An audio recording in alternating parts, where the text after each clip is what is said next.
if these tax cuts, the tax code takes effect on December 31st, but the November election, those office holders don't take office until January 1st, what do you anticipate? It's probably the obvious question, but what do you anticipate prior to the election day? You know, we've in the House tried to push out some of these issues over to the Senate, including stopping all the tax hikes and doing fundamental tax reform, setting a timetable to do it, to try to at least get a head start on it. My guess is if the status quo, if the November election gives us the status quo, negotiations will start the next morning. This will be resolved hopefully in one way or another before the end of the week. If it isn't a status quo election, it's a change election, my guess is we reached an agreement to move this into the next year. Maybe the first half of the first quarter, probably enough to let the new White House, you know, get its feet on the ground. So my guess maybe a 6-month extension to allow the new White House or a new Senate to weigh in. That's my guess. Mike. You mentioned a bill to repeal the death tax. Yeah. Can you say a little bit more about that? That's on the minds of a lot of my clients. Yeah, as you know, that tax is still the #1 reason family-owned businesses and farms aren't passed down the next generation. Face it every day. Huge.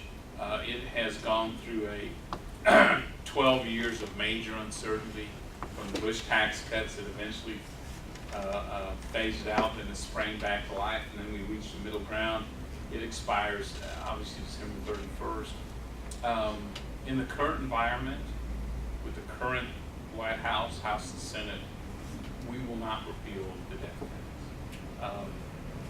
So our first goal is to make sure there's not a tax increase at the end of the year that doesn't either spring back to life with a tiny $1 million exemption and a huge 55% confiscatory. At that point, you're actually taking businesses and farms from people.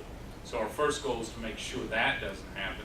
The second goal ultimately is to repeal it. It hasn't been on the radar for a while because it was phased out and people sort of forgot about it, but at least in Washington, our goal of putting the bill back on the table and building all the support in the House, John Thune's carrying our bill in the Senate for us, was to put it back on the radar and to try to build the support, including from business communities like ours, to ultimately Do you think there might be an extension perhaps of what we've got this year? That's our goal, and that's probably our best scenario right now. The president would like to raise it to a 45% tax rate and a smaller exemption, but you do that, you still have one of the highest death tax rates in the world.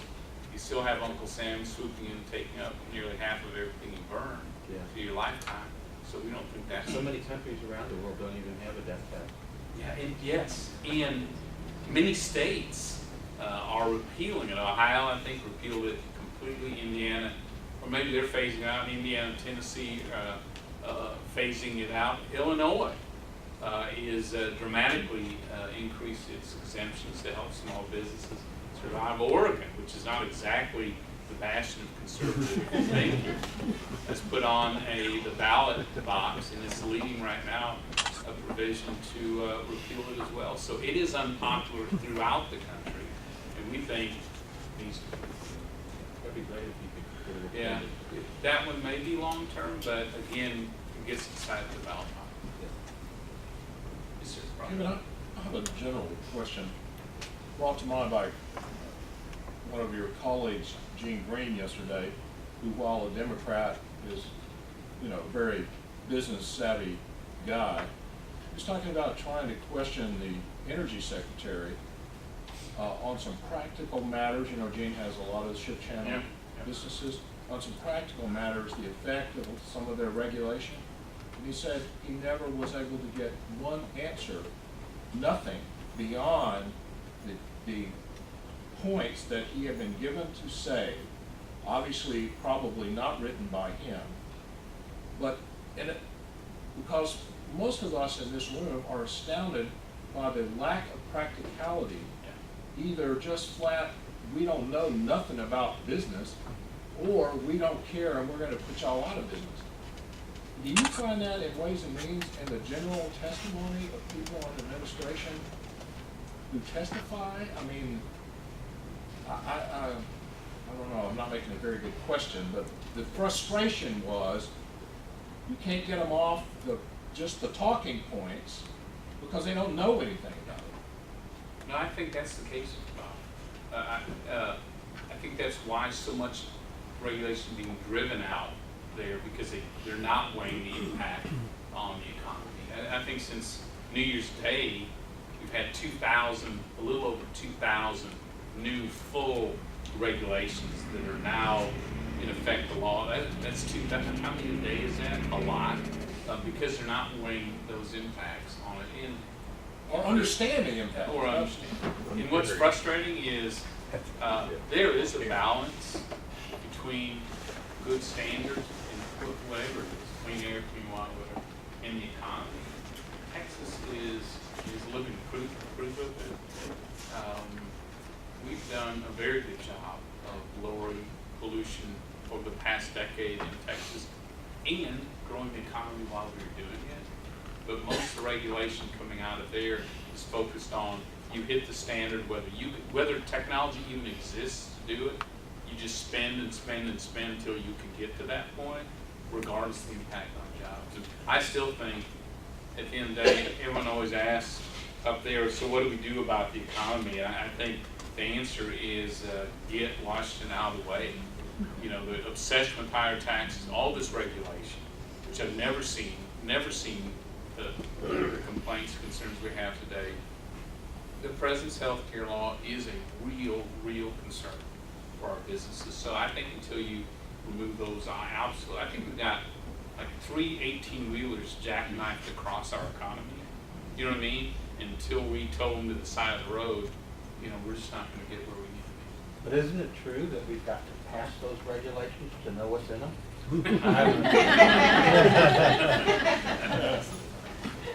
Hopefully that's Quick rhetorical. comment, I mean, there's so much regulation now in this, for this administration. My great fear is if Obama gets reelected, what's gonna stop him then if he doesn't have a reelection hanging over his head? I'm sure you share that concern? Yeah, and the answer is not much. Stop. I mean, we do give, the White House, the executive branch, any executive branch, tremendous power. And as you know, the narrative is that they shoot the regulation out, even in clean air, based on things that didn't exist, almost 20-some years ago. And we scrambled to try to stop it, but since you got a veto pen, any executive branch has the ability to do remarkable regulation, and you can't get that horse back in the barn. So you're always on defense. We passed a bill in the House, the REINS Act, to change that. It required these major regulations to actually get approval from Congress before they went into effect, which would stop. You actually had a debate on the impact, Bob, that you were talking about in the economy, trying to find a balance on it. But that too sits in the Senate. You know, what she's saying is going to be exacerbated by unfortunately, the tone of the election, because this is a base election. If you wonder why the direction of the campaigns are just turn out your base. So what I'm saying is, if the status quo continues, it will be built on their base getting them back into power, and so there'll be no reason to listen to anybody who says, wait a minute, hold down, this is really affecting the economy. There'll be no reason to, because the base will have elected them. People in the middle, the general voter, they won't have had a part in this. So. Can I tell you too, on the regulation, I know we hear up there they sort of dismiss it as, oh, this is the same as before, but like Karen, I worked here at the Chamber of Commerce, I was in the state legislature, and I was there. I know what the regular level of complaint about regulation is. You know what I mean? I know what that is. This is blown by it. I mean, literally, there's not a profession. Nobody comes in our office that it isn't the one or two in a major way. And so everyone's struggling with this. anyone argues it's not a roadblock, the economy is just not big. Sir? Observation on this, as we get closer to the elections and we'll have both Romney and President Obama coming out with their ads and everything like that, and a lot of that stuff is sort of people go, okay? But I think you've got something here that if you can package this into segments on TV across the United States and say, here's the impact of what happened on taxes, your slide, a different slide. I think you're gonna get people go, whoa, now, we're not just talking generalities now, we're not talking. It's real. Yeah, it's real, it's here's the effect. Selection is not being argued. And I think then people, a lot of people maybe sit on the fence go, you gotta stop that, gotta stop, we gotta do something other than a generic, well, they just don't do the right job, or they don't do the right job. And I think you've got things here that reduce it down, get, I mean, you certainly got my attention, I suspect everybody else's attention. Up there, they assume everyone knows all this is coming. And I don't find that's the case. No. In our 11 counties, we have busy lives. You know what I mean? We actually have a life in our family, in our business, everything else. You can't stay glued to this stuff all the time. So that's why we're doing this update, is to make sure you all know it. It's James. Yeah. Oh, I'm sorry. Yeah, Kevin, let me, this is going to be an interesting comment, but crossing over between this chart and your red tape chart, recently our firm got a rebate check back from our health insurance carrier. And yes, I'm going to gripe about getting a rebate check back because that rebate check, because we are under an ERISA plan, we pay for all of our employees' health insurance, but our employees pay for family coverage and their other dependents coverage. And the amount of work we had to do in order to figure out who rightfully owned the different parts of that rebate check that we got in, and we're attorneys, and we're not without brains, we can figure it out, but the amount of work that we had to do to figure it out on a time and effort on a red tape basis cost us more than the rebate check that we got back. That's just because your hourly rate's so damn high. But God bless the small businesses that had to figure it. But God bless the other small businesses that had to figure that out. Yeah, and that's one of those things where I'm from the government, I'm here to help you. Basically what, in the healthcare law, they set just an arbitrary limit on medical loss ratios for companies. Basically what happened is insurance companies basically let go people who work on Medicare fraud, nurses that do preventive work over the phone and follow up in order to get under that figure, 80% arbitrary figure. The rest had to be rebated. So there also was a loss of jobs associated with the check that you got, which people, I'm always fired up to get a check in the mail that I don't expect, but there was a price to that. And then you had to figure out the taxes associated with that too. I'll tell you too, on the President's healthcare law, Medicare cuts in there, and Linda knows this, that affect hospitals, local hospitals, home health care, nursing, skilled nursing, all that. In Medicare Advantage, 90% of those cuts occur after the November election. So we're getting the sugar now. The pain going forward comes later. Any other issues we need to have on our radar? This is cheery. How do we get copies of that to go along with our? We got it all on our website, Sarah, Okay. is that right? In fact, I think right on the front page of our website and all. Two thoughts. The first is that I'll tell you, of all the problems we've got in Washington, I haven't seen one yet we can't solve. And I'm telling you, Social Security, Medicare, Medicaid, even the debt issue, there isn't one of them we can't solve. But we got to start now. This continuing to talk about it and put it off for another session, another year, is not going to cut it. And we're in our debt, we're already past the yellow flashing lights. We're into the red flashing lights. We're living on very low interest rates in a world that, because the rest of the world looks so bad right now, is giving us a pass. You know what I mean? We're big enough, we're strong enough. We think for right now America is good on their debts and is a place to invest. that can change much quicker than we think. And so the clock that's ticking is really real. And two, I'm telling you, anyone who tells you Social Security, Medicaid, and Medicare is just fine, and there's no need to deal with it, it's just wrong. I mean, Medicare literally goes bankrupt in 12 years, which is just around the corner. Social Security, I serve on Social Security subcommittee, I'm number 2 on that one. The trustees told us a couple weeks ago, and nobody reported this. They said Social Security is in the worst financial shape since it was created.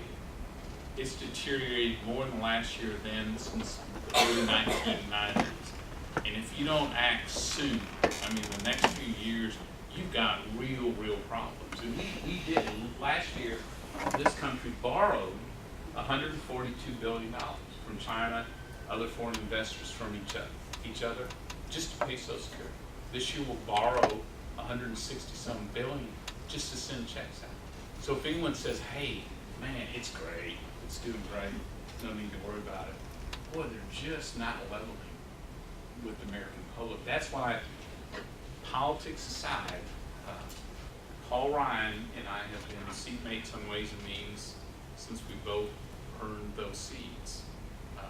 He brings to the table both discussion and some solutions for all three of those. And I would love to see a presidential election about how do you solve, you know what I mean, the big issues in front of us. I don't know if we get it, but it sure be great. And I told Linda and some of the others last night at a meeting in Conroe. Yesterday we were a lot of meetings in between here and Houston, and got a call from ABC News Nightline on an interview about the vice presidential choice, Paul Ryan. I said, "Man, that would be great." I'm thinking economy, debt, Social Security. They wanted to ask about his workout routine. I'm not making this up. They wanted to talk about P90X and Paul Ryan's workout with all this in front of us. So I don't know if we get the substance debate we ought to have, but I think he's brought that to the table in a big way. So that was supposed to be encouraging. I don't know where I went on that. Beyond going to the polls, what else can people like us do? I mean, what is there? And not only going to the polls, but magnifying your own voice, reaching out to friends and families and business colleagues in other states, battleground states, in congressional districts, where there are battleground races in the House and the Senate and the White House. Just like you do in business, networking to magnify your presence. It works, in our democracy just like it does in the free market system. And so, yeah, you don't have to be a single vote. I mean, you can choose to be, but you don't have to be. Yes, sir. Oh, George, then we'll come back to you. Okay, Kevin, the other side would argue if you cut anything, you're taking milk out of the mouths of babies and throwing grandma off the cliff and other horrible things like that. And how do we counter that? It's hard, but our game plan basically is take the government back to the size of 2008, let it stabilize there for about 5 years till the economy gets back up.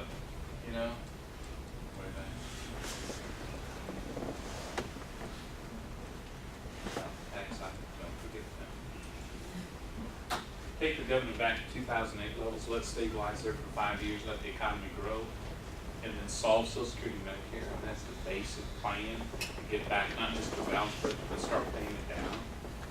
Our argument ought to be our government was plenty big in 2008. I mean, it was plenty big, back then. All we're doing is asking to stop it. Just like if you had that kind of, if you were borrowing 40 cents of every dollar your business spent, you'd be out of business right away. But if you stop bleeding, let it stabilize while you get your sales up, you get your revenue up. I mean, that's our game plan. how we can communicate that. We don't get, 30-minute to 45-minute update with the American public, and so that's going to be part of the challenge. Do you have any suggestions? Do you have any suggestions, George? Yeah, George. No, you're the expert on the committees, and that's why I asked you, but, I mean, I see, that there are reasonable cuts that can be made in proposed expenditures without hurting the economy, and I think they ought to be done. Part of the problem is, and we'll go to, part of the problem is we've got, 1/3 of America that's on government assistance. I'm not talking Social Security, Medicare, I mean, beyond. We're now the largest food stamp nation in our history right now. And so you got a bigger constituency for more and more, for the red part of this. You know what I mean? And so that's part of our biggest challenge right now. Yes, sir. Yeah, and kind of a follow-up on that, things are so divisive right now. It seems like you can make arguments all day long and it doesn't really stick with people. And I wanted to get some practical pointers for you who reaches across the aisle, I'm assuming on almost a daily basis, to try and get things done. What can we do as we reach across the aisle with friends, family, colleagues, to try and just get them to listen and not throw out the talking points and be so combative all the time? Because that's the challenge I face is I feel like I know what I'm talking about and I'm being reasonable, but the other side often is not. Yeah. Well, that's a big, I'm not sure. I think part of it is each one of you, because of either your business or your leadership position in our community, I think has a great deal more influence than others do. And I think you're getting this message out to people you deal with, Robert, and others, makes a difference. Across the aisle, friends, the whole thing, I think people look to y'all for guidance on candidates and issues and things like that. So don't underestimate your own ability to help shape this argument. You know what I mean? And educate people. I think the American public is hungry for truth tellers. They'll tell you that's exactly what the problem is and the ideas for solving it. And you can help play and I know that sounds like Civics 101, but it's true. And I don't think there's a substitute for it, by the way, for you all helping drive this as well. And as business people, you ought to be insisting on solutions. I mean, you're held accountable every day to solve your business, your practice, your organization, or hospital problems. You ought to hold us just as accountable. I think we have time for one more, Mr. Morris. Yes, Chair. Have you looked closely at consolidations and also exemptions? I know on our state level, when I came in office, which was only just 26 years ago, our tax roll, our tax code is about this thick. Now we have 2 books, and most of it's because we're exempting things that we always taxed before. And yet we didn't cut the tax, we just shifted that tax to those that are paying. And I'm sure that if you looked into that pretty deeply, you'd find the same thing. It's probably we're taking our lead from what the federal government does. And I'm wondering how many departments that we have up there should be consolidated where you only have 1 head instead of 5 heads now. The answer is a lot, and the answer is a lot needs to be done. Not much is being done. And normally consolidations up there grow the government and the bureaucracy rather than streamlining it. The other flip side of that is the tax code also continues to grow, and this complexity shifts more onto fewer people who are paying more and more and more. In the tax reform we passed out of the House, the Ways and Means Committee developed, we are shooting for lowering family and business tax rates to no more than 25%, of changing our tax code from a worldwide one, which is the least competitive in the world today, to a U.S. tax system which would make our companies dramatically more competitive, eliminating the alternative minimum tax, making sure small businesses aren't at a disadvantage to the larger companies in the tax code, which we think is very important as well. We've got some really good framework out there. that we're ready to go at, and along with controlling the spending, the way you boost revenues is through a competitive economy. We think that's what the answer is. Let me finish with this. Debbie, thanks for having me here. I love coming to this chamber. I love being able, this is my home chamber. This is where it all starts for me. But also I want to remind you of all that you're doing. I don't know how many of you watched the Olympics. I couldn't stop watching them, you know, for 2 weeks. But think about like those little gymnasts, you know, our women gymnasts sort of live the American dream.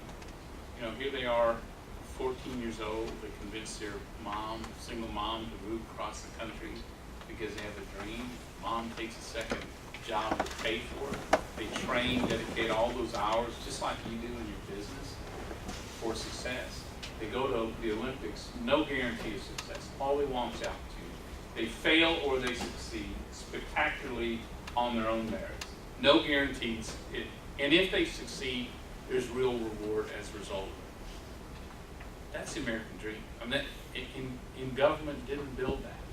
You know what I mean? Just like in your business. So I think, you know, our market is exactly the same thing. All we want is for you and I to have that opportunity with absolutely no guarantee of success. Just give us the chance to show if we succeed. If we can move things back that direction, we're going to solve a lot of these problems. Thank you all very much.